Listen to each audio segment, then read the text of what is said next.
নৈনিতালের day 1-এর part 2-র ভিডিওটা তোমাদের সঙ্গে কালকে শেয়ার করেছিলাম। কাল দেখিয়েছিলাম যে আমরা সাততাল গেছি, তারপরে সেখান থেকে আমরা চলে গেছিলাম নকুচিয়া তাল।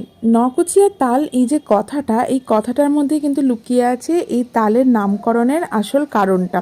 আসলে এই যে তাল বা লেক যেটাই বলো, এই লেকটা না নখানা কোনা আছে বা নখানা অ্যাঙ্গেল আছে, তাই জন্য এটার নাম হচ্ছে নকুচিয়া তাল। এই লেকটা যাওয়ার আগে আমরা একটু লাঞ্চও করেছিলাম, কিন্তু বিশ্বাস করো মাম্মামকে নিয়ে আমরা এত পাজল হয়ে গেছিলাম লাঞ্চ করতে গিয়ে, তো আমরা একদম ভিডিও করতে পারিনি লাঞ্চটা। তো যাই হোক, এই নকুচিয়া লেকটা ঘোরার পরে আমরা চলে গেছিলাম এই লেকটার কাছাকাছি একটা মন্দির ছিল, সেই মন্দিরটা আসলে এখানকার মন্দিরগুলো একটা স্পেশালিটি আছে।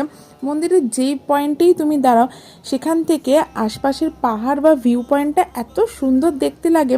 আর এর তো সব থেকে বড় স্পেশালিটি এটাই ছিল যে এখানে একটা বিরাট বড় হনুমানজির মূর্তি বানানো ছিল, আর মন্দিরের পরিবেশটা এত শান্ত নিরিবিলি ছিল, ভীষণ ভালো লাগছিল।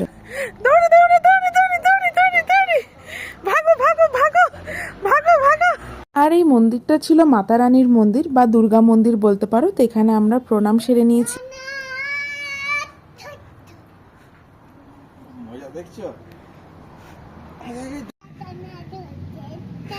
মন্দিরটার পাশেই এরকম একটা গুহা বানানো ছিল, এটা কিন্তু ম্যানমেড গুহা।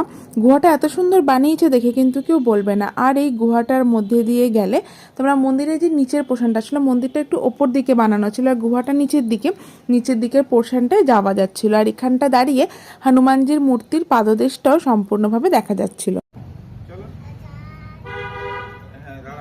ঝমঝম ব্রিজের ওপর দিয়ে আসছি আমরা, ঝমঝম ব্রিজ আসছি আসছি, ঝমঝম ব্রিজ, ঝমঝম ব্রিজ। আস্তে আস্তে ধরে ধরে না পড়ে যাবে। হ্যাঁ, আস্তে আস্তে।